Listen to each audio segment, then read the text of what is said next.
Hi, I'm Roma, and I'm here to introduce the newest and cutest addition to the LEGO Botanical Collection, tiny plants. These tiny plants are a great addition to any LEGO collection that any collector might have.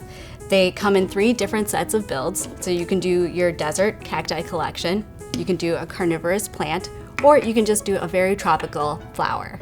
This build is great because you can either do it individually or as a collective group. It comes with 3 separate booklets with the 3 different groupings. You can do them over time or all together in one night. This carnivorous plant right here is called a Venus flytrap, and it's one of the cutest things I've ever seen. This set is a great gift-giving item at a very nice entry-level price point. If you're someone like me and you really can't keep your plants alive, these are a fantastic gift. Not only are you able to keep them alive, but they're also very decorative and you can place them all around your house. This set is a great gift for gardening fans and plant lovers. This set is the perfect project to enjoy with friends and family with different models for easy, medium, and advanced builders. And the models are an enticing way to enter into adult building. And more than anything, the models are fun and cute. So once again, I'm Roma, and this has been your introduction to the LEGO Botanical Collection, Tiny Plants. To learn more about this product, click the link below. Now I'm off to finish the rest of my garden.